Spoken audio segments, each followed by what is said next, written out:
인자가 아버지의 영광으로 그 천사들과 함께 오실 때가 있습니다. 우리는 그 때가 언제인지는 알지 못하오나 여기서 오신다는 얘기는 재림의 때를 이야기합니다. 그러나 우리가 지금 나누고 있는 것처럼 예수님은 재림의 때에만 오시는 예수님이 아니라 지금도 우리와 함께 계신다라는 사실입니다. 이 말씀은 지난주에 이어서 우리가 함께 지금 말씀을 나누고 있습니다. 우리의 제목이 나와 함께 하심이라는 제목으로 말씀을 나누고 있는데, 다른 말로 직접적으로 표현하면 나와 함께 하시는 주님입니다. 여러분 믿으십니까? 나와 함께 하시는 주님입니다. 다른 누구도 아니고 또는 어떤 교회에만 있는 것이 아니라 주님은 직접적으로 나와 함께 하시는 주님이십니다. 이것이 기독교의 진리입니다. 우리가 지금 육안으로는 예수님을 볼 수도 없고 예수님과 같이 밥을 먹으며 또는 웃고 울며 하는 그런 동시대에 육신적으로 살아있는 그와 같은 존재들은 아니지만, 그러나 예수님은 우리와 함께 하십니다. 2000년 전에 이 땅에 오셨던 예수님은 오늘 2000년이 지난 이후에 우리와 지금 나의 삶의 공간에 함께 하십니다. 나의 마음속에, 내 영혼에 함께 하십니다. 우리는 이것을 아주 정확하게 믿을 수 있어야 합니다. 이것에 대한 믿음이 있어야 합니다. 만일 이것에 대한 믿음이 없다라고 한다면 우리의 믿음은 허상입니다. 예수님이 지금 나와 함께 하시다라는 믿음의 확신이 없다면 우리의 믿음은 세상 사람들이 얘기하는 믿는다라는 수준의 믿음과 전혀 다를 바가 없습니다. 따라서 우리가 얘기하는 믿음과 세상에서 얘기하는 믿음이 그런 면에서 엄청난 의미의 차이를 갖고 있는 겁니다. 많은 믿는 사람들도 오해하고 있는 것 중에 하나가 세상 사람들이 생각하는 믿는다라는 단어의 의미와 똑같이 생각하는 사람들이 있습니다. 세상은 어떻게 생각하나요? 나의 의지입니다. 나의 결단입니다. 그래서 나의 어떤 의지의 표현, 잘 될 거야, 잘 될 거야. 그래서 우리는 그렇게들 말들을 많이 하죠. 내가 말하는 대로 믿으면 될 거야. 내가 말하는 대로 믿으면 된다는 것은 한편으로는 성경적이게 보이는지 모르지만 정확히 얘기해서는 믿음이라고 이야기하기 어렵습니다. 기독교에서 얘기하는 믿음은 바로 이거예요. 주님이 나와 함께 하시는 것을 믿는 게 진짜 믿음입니다. 그리고 그 믿음 가운데서 나의 삶의 기준을 정하고 나의 삶의 행동을 정하는 것이 믿음이에요. 전혀 차원이 다르죠. 여러분들이 이 말씀을 듣는 여러분들은 그와 같은 오해로부터 벗어날 수 있길 바랍니다. 그러나 말씀드린 대로 지금도 많은 그리스도인들은 자신의 믿음이라는 믿음을 설명할 때에 세상 사람들이 이야기하는 믿는다라는 말과 동일한 수준에서 믿음이라는 걸 설명하려고 합니다. 예를 들면 이런 거죠. 내가 성경 말씀을 읽는데 이 말씀을 내가 믿어서 이 말씀대로 내 삶에서 이루어지는 걸 내가 믿음이라고 이야기한다. 어떻게 들으면 참 맞는 얘기 같습니다. 그러나 거기에 중요한 주어가 빠져 있습니다. 내가 믿는 게 아니라 주님이 함께 하시는 겁니다. 주님이 함께 하시기 때문에 내가 믿는다라는 그 믿음이 믿음이에요. 주님은 빼놓고 오로지 내가 주체가 되어서 내가 확신을 가지고 믿는다라는 건 기독교에서 얘기하는 믿음하고는 거리가 멉니다. 따라서 우리가 지금 주제로 하고 있는 나와 함께 하신다는 이 말씀은, 이 제목의 이 구절은 다른 말로 표현하면 믿음과 동일한 단어입니다. 여러분에게 다시 한번 묻습니다. 이와 같은 믿음이 여러분에게 있습니까? 아니면 세상 사람들이 얘기하는 그저 믿는다라는 수준에 머물러 있습니까? 우리가 오늘 이 말씀을 마무리하면서 다시 한번 주님이 나와 함께 하신다라는 믿음의 확신이, 그리고 믿음의 고백이 오늘 우리 가운데 주 앞에 올려질 수 있기를 간절히 소망합니다. 하늘에서 내려온 자가 다시 하늘로 올라간다. 요한복음 3장 13절에 나와 있는 이야기가 지금 우리가 하고 있는 주된 본문의 구절이기도 합니다. 한마디로 얘기하면 상식적으로는 이해가 되지 않고 논리적으로도 이해가 되지 않는 말입니다. 왜냐하면 하늘에서 내려온 것은 또 무엇이고 하늘로 다시 올라가는 것은 또 무슨 말인가?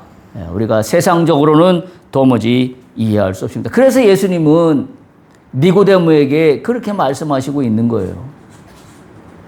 내가 땅의 일을 이야기해도 너희가 믿지 않거늘 하물며 하늘의 일을 얘기한들 너희가 어떻게 알겠느냐. 그러면서 하시는 말씀이에요. 따라서 성령으로 거듭나지 않으면 이 이야기를 이해할 수 없습니다. 다른 말로 표현하면 우리가 믿음이라는 걸 이야기할 때 주님이 나와 함께 하신다는 것을 믿음이라고 한다면 바로 성령으로 거듭나지 않으면 이 믿음이 생기질 않아요. 이 믿음은 생길 수가 없습니다. 아니 어떻게 육신의 눈으로 보이지 않는 주님이 나와 함께 한단 말입니까? 그건 세상적으로는 이해할 수 없는 말입니다. 그저 자기 환상, 자기 착각 뭐 이 정도라고 세상 사람들은 얘기할 수 있지 몰라요. 그러나 그거는 영의 세계를 모르기 때문에 육의 관점으로만 모든 것을 이해하려고 하기 때문에 그렇게 해석할 수밖에 없어요. 따라서 그분들의 입장에서는 그것이 맞는 해석일지 몰라요. 왜? 영의 세계를 모르니까. 그리스도인들도 마찬가지로 이 믿음, 나와 함께 하신다는 것이 믿음이라는 이 사실을 이해하기 위해서는 성령으로 거듭나야 합니다. 성령으로 거듭나지 아니하면 이 말씀은 도무지 이해할 수 없는 말입니다. 오늘 예수님은 니고데모에게 이 말씀을 하고 있는 겁니다.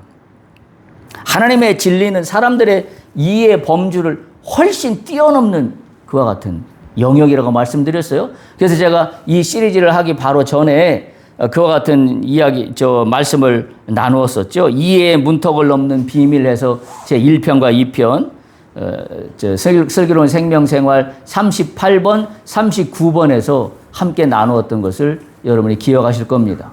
혹시 좀 더 내용을 알기를 원하시는 분들은 38번, 39번을 다시 한번 리뷰해서 볼 수 있기를 바랍니다.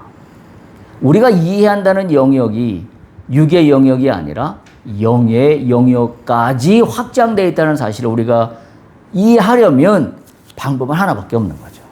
성령으로 거듭나는 것과 그 성령으로 인한 믿음으로 바라보는 것 외에는 우리의 육적인 이해의 문턱을 넘을 수 있는 방법은 없다라고 제가 1, 2편에서 말씀을 드린 바가 있습니다. 그러다 보니 이렇게 생각해 볼 수가 있어요. 자연스럽게. 인간이 내가 이해한다는 것이 얼마나 편협한 건가. 여러분 축복합니다. 여러분의 믿음의 세계가 편협해지지 않기를 소망합니다. 여기서 편협하다는 것은 육의 관점으로만 믿음을 이해하려고 하는 거예요.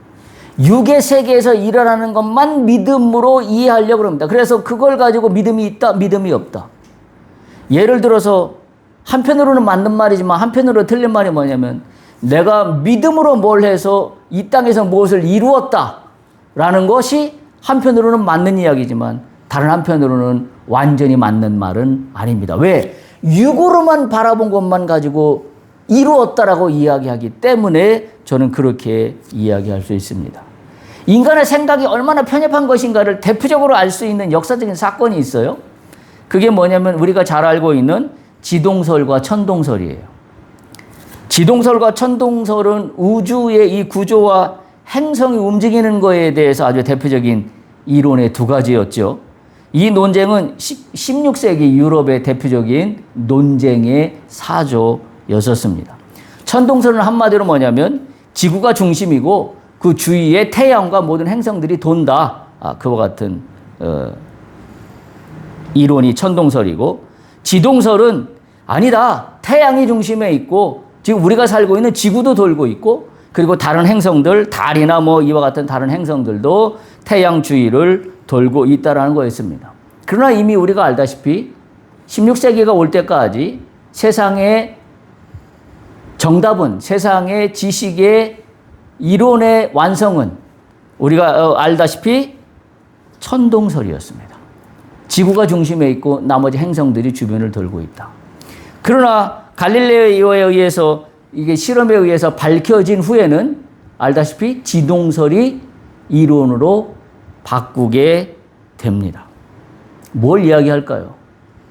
인간의 지식이라는 것이 내가 육적으로 이해할 수 있는 것만 바라볼 때의 한계를 이야기하고 있는 겁니다. 16세기가 올 때까지 세상의 모든 사람들은 천동설이 완전한 이론이었습니다. 지동설이 입증되었을 때 바로 지동설이 비로소 진리가 사실이 되었던 것을 우리는 기억하고 있습니다. 진리는 지적 사실에만 머물러 있지 않다고 그래서 제가 말씀드리는 겁니다. 우리가 인지할 수 있는 지적 사실이 진리의 전부다? 그게 아니라는 거죠. 그래서 우리가 믿음이라는 것도 육의 관점에서만 바라보는 것이 아니라 예수 그리스도가 나와 함께 하시는 것이 믿음이라는 것을 받아들일 수 있는 수준까지 확장되어야 여러분이 진정한 그리스도인으로서의 믿음을 가지고 있다라고 이야기할 수 있는 겁니다. 그렇지 않으면 믿음이 아니라 그저 나의 의지만 갖고 있을 뿐이에요. 많은 사람들이 나의 의지를 믿음이라고 착각하는 경우가 너무나 많기 때문에 제가 그 말씀을 드리는 겁니다. 오늘 지난주에 이어서 나와 함께 하심 기독교 진리 두 번째 제 2편의 말씀을 함께 나누도록 하겠습니다. 지난주에 제가 그림을 보여드리면서 예수님의 승천과 임재와의 관계를 그림으로 표현해서 드렸는데요. 다시 한번 볼 수 있기를 바랍니다. 우리가 분명히 확인해야 되는 게 있습니다. 우리가 이미 이론적으로는 알고 있습니다만은 예수님은 인성을 갖고 있으면서 동시에 신성을 갖고 있다. 그 얘기는 뭐예요? 예수님은 인간이면서 동시에 신이시다. 이것이 기독교의 독특한 진리입니다. 여러분이 이 진리를 어떻게 받아들일 수 있어요? 여러분이 믿음으로 받아들여야 합니다. 세상의 관점에서의 믿음으로 받아보면 이 진리는 이해되지 않습니다. 어떻게 한 사람이 인간을 가지고 있으면서 동시에 신의 속성을 가질 수 있습니까? 그건 이해할 수 없는 이야기입니다. 그러나 영적으로 거듭나면, 성령으로 거듭나면 이 이야기를 이해할 수 있게 되는 거죠. 그래서 오늘 본문에 얘기하고 있는 13절 예수님은 하늘에서도 오셨지만 다시 하늘로 올라갈 것이라고 하는 그 말씀이 비로소 이해를 할 수 있는 부분이 되는 겁니다. 이 땅으로 오신 그분은 다시 하늘로 승천하실 것이고, 그리고 승천하신 하나님은 그 그림에 보는 바와 같이 승천으로 끝난 게 아니라 오늘 우리와 함께 하십니다. 어떻게 함께 하셔요? 성령으로 내 속에 내주하십니다. Indwelling of the Holy Spirit이라고 그랬어요. Indwelling이라는 단어는 거주하다 그런 영어 단어잖아요. 내 속에 함께 거주하십니다. 성령으로 함께 주님이 내 안에 거주하십니다. 그래서 바울은 고린도에서 그렇게 이야기한 겁니다. 너희 몸이 성전인 것을 잊지 마라. 그래서 너희 몸을 깨끗이 해라 라고 하는 말은 우리의 몸 안에, 우리의 사람의 속 안에 예수님이 거주하시는 공간이기 때문에 그런 거예요. 신이 거주하시는 공간이기 때문에 우리는 곧 성전이라고 이야기할 수 있는 겁니다. 구약시대의 성전이라는 것은 하나님이 거주하시는 거주지였습니다.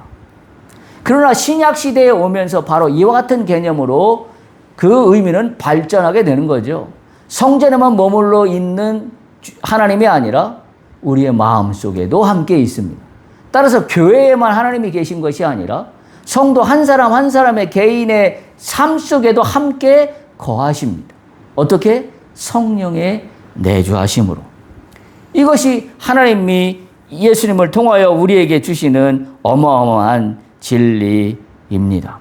인성으로 보면 육신적으로 그림에서 보는 것 같이 그분은 하늘에 계시지만 신성으로 보면 육신의 한계를 뛰어넘어 있습니다. 다시 말하면 하늘과 땅이 구별되어 있는 게 아니라 신성으로 보면 예수님은 하늘과 땅에 동시에 존재하십니다. 이걸 어떻게 여러분이 믿을 수 있겠어요? 우리가 얘기하는 믿음이 아니고서는 이걸 믿을 수가 없고, 이 믿음은 바로 성령을 통해서 이 믿음이 생긴다는 사실이에요. 오늘 이 믿음이, 이 이야기가 이해되지 않는 분은 신앙의 초점을 그렇게 맞추시면 됩니다.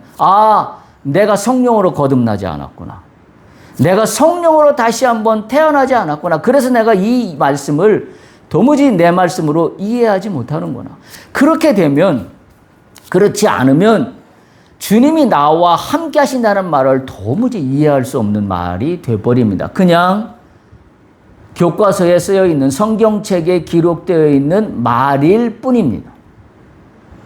여러분, 신앙이라는 것은 성경책에 기록되어 있는 말을 읽는 것이 신앙이 아니라 성경책에 기록되어 있는 말씀이 내 거로 받아들일 때 그게 믿음이고 그게 신앙이 되는 겁니다.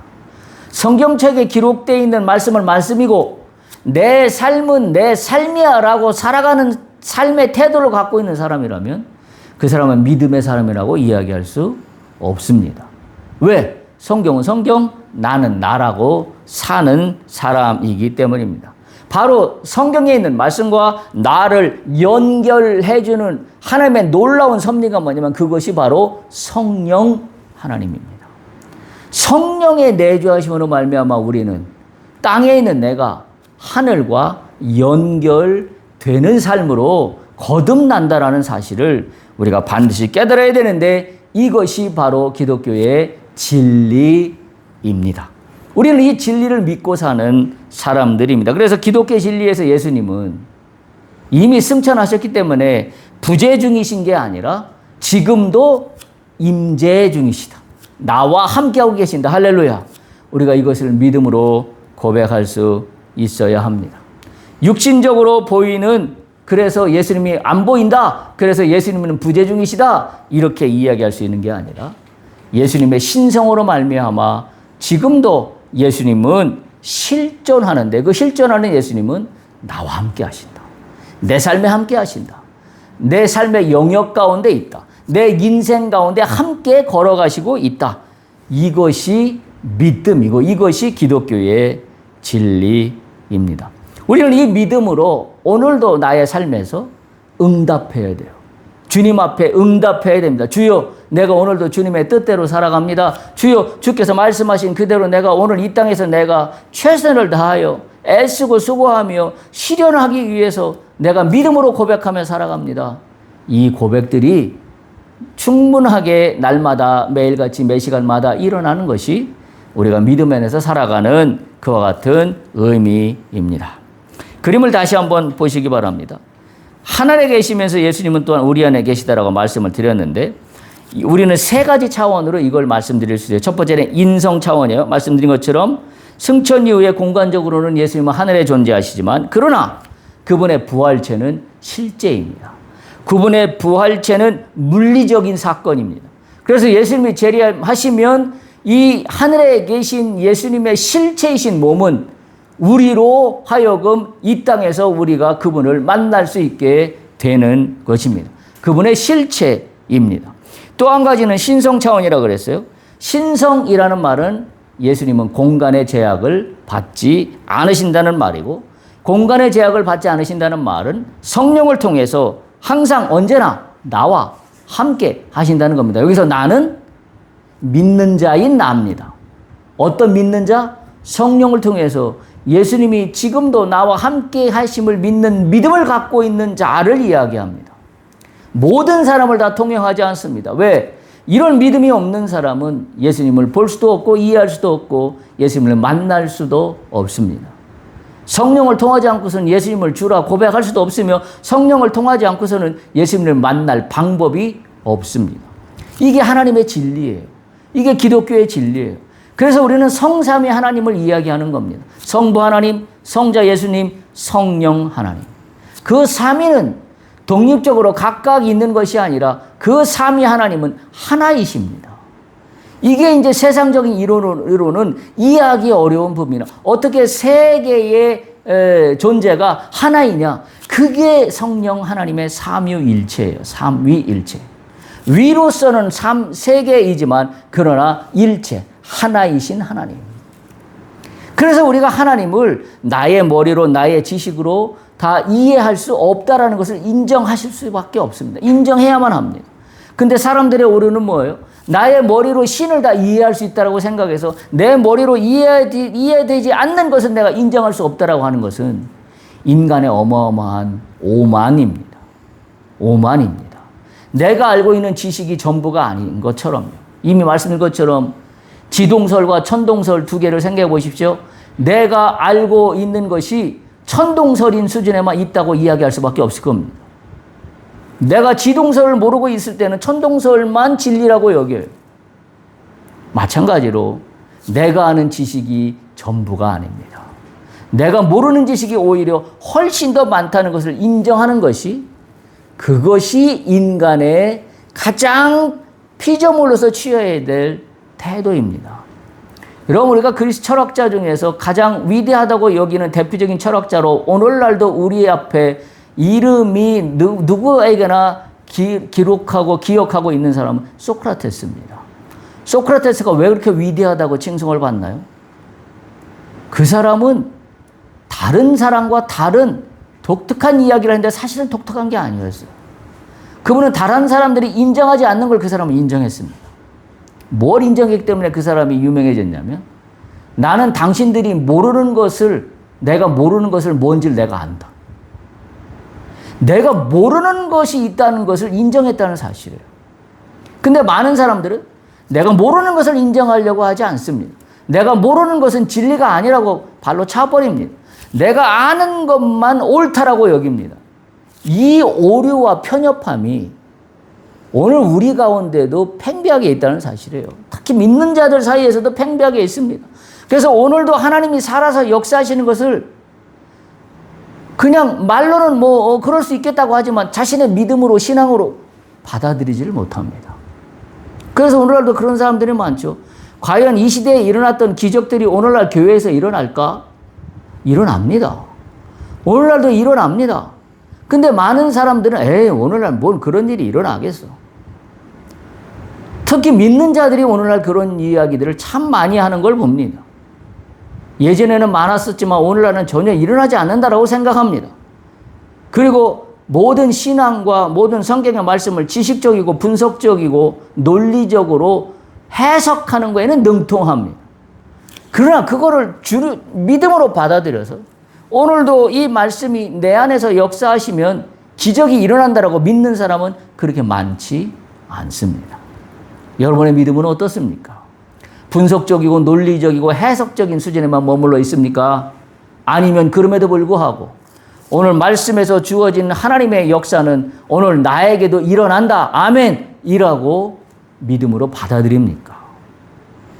오늘 우리가 이 시점에서 우리의 믿음을 다시 한번 점검해 볼 수 있어야 합니다. 신성 차원에서 예수님은 언제나 어디서나 always 항상 나와 함께 하십니다. 할렐루야. 우리는 이 믿음이 나를 위로하고 나를 살리고 나로 하여금 능력으로 나가게 하고 나로 하여금 넘어지더라도 꼬꾸라뜨림을 당하여도 그 자리에서 일어나게 만드는 원동력이라는 사실입니다. 세 번째 중요한 관점입니다. 신학적인 관점인데요. 언약적 임재입니다. 신학에서 가장 중요한 기독교의 진리 중에 하나는 언약입니다. 우리는 언약의 백성입니다. 성경 말씀은 하나님의 약속의 말씀입니다. 신약 성경은 특히 예수님의 약속의 말씀입니다. 그 약속의 말씀이 약속의 말씀으로 성경에만 끝나는 것이 아니라 어떻다고요? 오늘 나와 함께 하십니다. 할렐루야. 이걸 언약적 임재라고 그럽니다. 말씀은 성령을 통해서 오늘 나에게 임하십니다. 할렐루야. 언약적 임재입니다. 여러분 꼭 기억하십시오. 주님은 약속하셨습니다. 그 약속의 말씀을 오늘 나에게 실현된다. 이 언약적 임재, 이것이 믿음입니다.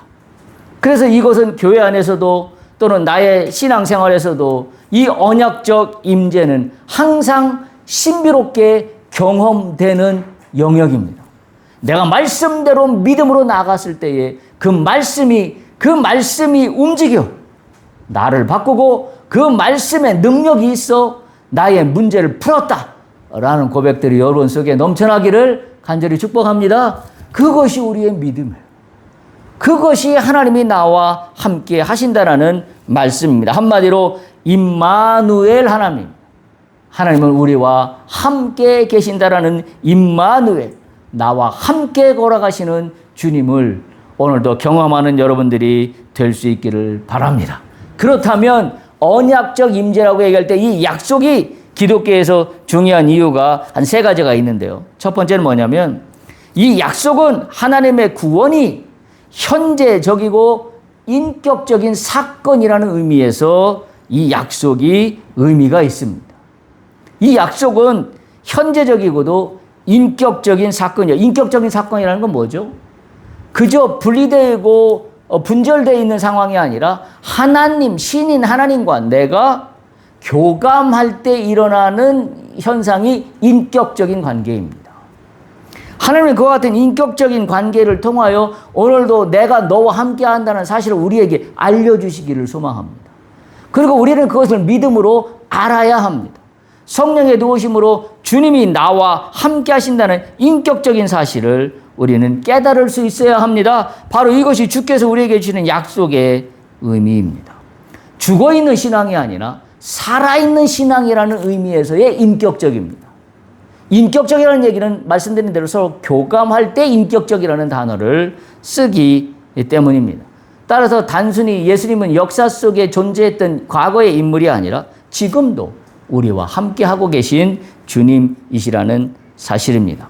두 번째, 이 약속은 교회의 존재 이유와 사명을 의미합니다. 성령의 임재가 있기 때문에 교회는 단순한 종교 행위를 하는 단체가 아닙니다. 교회는 뭐예요? 하나님의 약속이 실현되는 공동체예요. 우리가 그걸 잊어서는 안 됩니다. 교회는 무엇이냐? 하나님의 약속이 실현되는 인격적인 공동체입니다. 그럼 성도는 누구냐?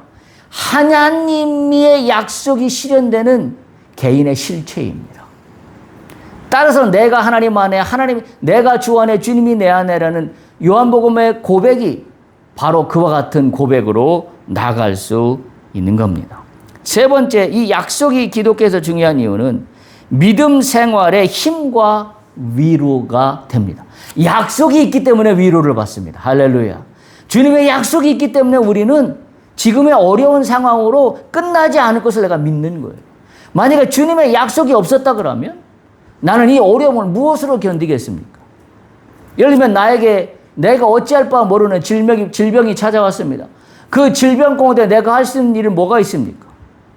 세상에서 얘기하면 그 질병 가운데 내가 결대낼 수 있는 이 일은 뭐예요? 마음의 평안을 찾기 위해서 마인드 컨트롤을 하고, 그리고 자꾸 속으로 되뇌길 겁니다. 나는 나설 수 있을 거야. 나는 될 거야. 나는 이걸 이겨낼 수 있어. 그래서 자꾸 내가 이겨낼 수 있다는 의지로 나를 무장하는 것 외에는 방법이 없습니다. 그리스도인은 어떻게 할까요? 예를 들면 암 같은 무서운 질병이 찾아왔어요. 어떻게 할까요? 약속의 주님을 붙잡는 거예요. 약속의 주님이 나에게 말씀하셨으니 나는 그대로 되는 줄로 믿는다. 따라서 나에겐 두려움이 없다. 나는 믿음으로 나아가노라. 차원이 다른 이야기예요. 차원이 다른 이야기입니다. 제가 몇 번 말씀드렸지만 저에게도 다시 한번 리마인드를 하면 저에게 암의 공포가 암이 찾아왔을 때 제가 그런 말씀 드렸어요. 저는 한 번도 눈꽃만큼도 요동함이 없었다라고 말씀을 드렸습니다. 그때 현장에 있었던 여러분들은 저를 봐서 그때 잘 아셨을 것이고 제가 어떻게 행동하고 어떻게 사람들과 대했는지를 잘 아실 겁니다. 저에게 두려움이 전혀 없었을 것이고 아무런 문제가 없었다는 것을 여러분들은 발견하고 그때도 저에게 말씀하셨던 것을 제가 기억합니다. 왜 저에게 요동함이 없나요? 믿음이 있었기 때문입니다. 어떤 믿음? 하나님이 하시는 약속의 말씀이 오늘 나에게 임하고 있다는 것은 나에게 큰 힘과 위로가 되었다는 사실로 우리는 다시 한번 말씀드릴 수 있었습니다. 특별히 초대교회의 성도들은 어마어마한 로마 제국으로부터 박해를 받았습니다. 1세기 성도들은 박해 속에 있었던 초대교회 성도들입니다. 그러나 그들이 그와 같은 박해와 핍박 속에서도 그들의 신앙을 유지할 수 있었던 이유는 뭐예요? 주님의 약속이 있었기 때문에. 그리고 그 약속이 직접적으로 추상적인 약속이 아니라 그들에게 힘이 되었고 그 약속은 그들에게 위로가 되었기 때문입니다. 근본적인 힘과 위로는 주님의 약속으로부터 옵니다. 할렐루야. 이것을 반드시 기억할 수 있어야 합니다.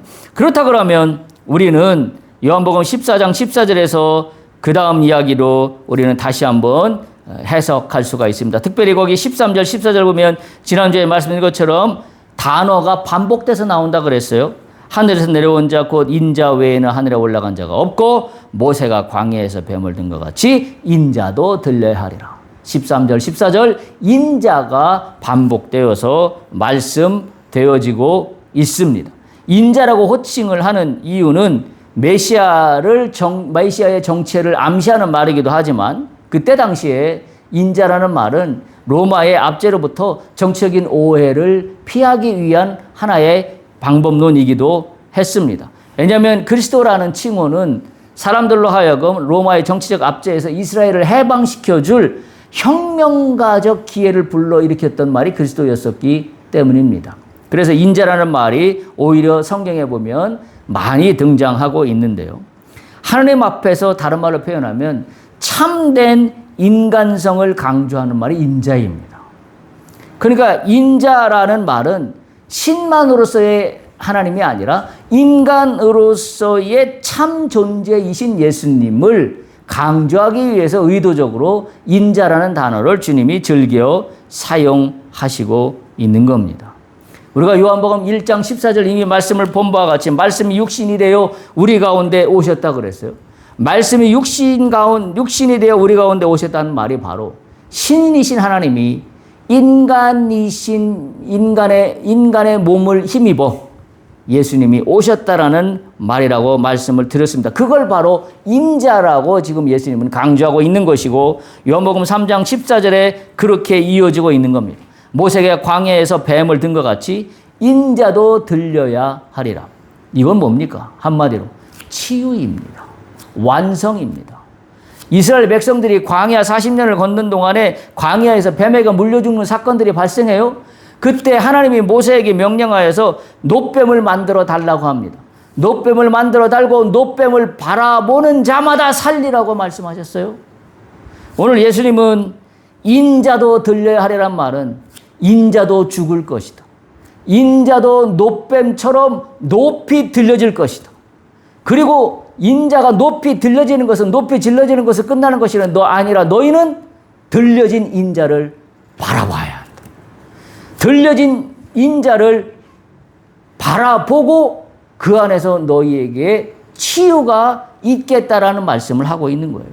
인자가 들려질 때 인간은 구원을 받게 된다는 놀라운 사실이 이미 예수님을 통하여 증언되고 있습니다. 따라서 인자라는 말 속에는 인간처럼 고난도 포함되어 있습니다. 그리고 또한 고난을 통하여 영광도 포함되어 있습니다. 이것이 인자가 주는 의미입니다.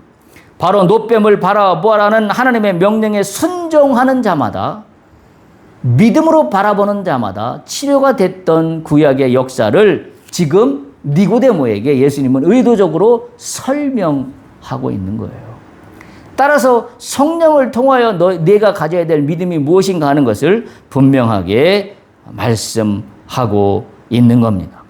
마가복음 8장 31절에 보면 이렇게 기록되어 있어요. 인자가 많은 고난을 받고 장로들과 대제사장들과 서기관들에게 버림받아 죽임을 당하고 그리고 사흘 만에 다시 살아나야 할 것을 비로소 그들에게 가르치셨다. 지금 요한복음 3장 14절에서 들려야 하리라는 말씀과 동일한 의미의 말씀입니다. 또한 마태복음 16장 27절 우리가 본문으로 삼았던 것을 보면 인자가 아버지의 영광으로 그 천사들과 함께 오리라 라고 말씀하고 있습니다. 종말론적인 심판을 이야기하고 있습니다. 정리합니다. 예수 그리스도가 십자가에 죽고 승천하셨다는 것은 예수님은 지금 이 땅에 존재하지 않는 것인가? 라는 의문을 가지고 있는 사람들이라면 오늘 이 말씀을 통하여 여러분들의 의문이 해소될 수 있기를 소망합니다. 어떻게 해소돼요? 예수님은 인성을 갖고 있을 뿐만 아니라 신성을 갖고 있기 때문에 신성을 갖고 있다는 얘기는 하늘과 땅의 공간을 의미가 없는 공간의 하나의 공간으로 여겨지는 공간이기 때문에 성령의 내주하심을 통하여 주님은 오늘 나와 함께 하신다라는 진리를 우리가 깨달을 수 있기 때문입니다. 예수님은 승천하셨어요. 그리고 성령을 통하여 동행하십니다. 할렐루야. 승천하셨지만 오늘 나와 동행하십니다. 성령을 통하여. 이 내주하심을 우리가 분명히 깨달을 수 있는 시간이 되었기를 바랍니다. 따라서 예수님은 오늘 나와 함께 하시지 않는 것인가라는 의문이 있다면 오늘 나와 함께 하신다는 믿음으로 거듭날 수 있기를 축복합니다. 성령의 도우심으로 여러분의 믿음이 오늘 예수님은 나와 함께 하십니다. 오늘 예수님이 나와 함께 하신다는 근거는 어디서 찾을 수 있어요? 성경 말씀에서 찾을 수 있습니다. 성경 말씀에 기록된 주님의 말씀은 다른 말로 표현하면 주님이 우리에게 향하신 그분의 약속의 말씀입니다. 우리는 그 약속의 말씀을 붙잡기만 하면 됩니다. 그것이 믿음입니다. 그럼 이 믿음은 어떻게 그 약속의 말씀을 문자가 아니라 나의 삶의 실체로 붙잡을 수 있느냐? 성령을 통해서입니다. 성령을 사모하십시오. 성령이 여러분을 도와주시면 성경에 들어가 있는 문자의 하나님의 말씀은, 예수님의 말씀은 움직입니다. 살아서 움직입니다. 그리고 물자는 살아서 내 속에 임재하십니다. 이것이 나와 함께 하시는 주님이십니다. 성령의 내주하심으로 말미암아 나의 위로가 되시고 나를 건져내시고 나의 피난처가 되시며 나를 치료하시는, 나와 함께 하시는 주님을 만날 수 있기를 축복합니다. 이것이 주님의 약속입니다. 나와 함께 하시는 주님. 오늘 그 주님이 나의 주님 되심을 기뻐하시며 주께 영광 돌리는 여러분의 신앙과 삶이 되기를 간절히 축복합니다. 할렐루야.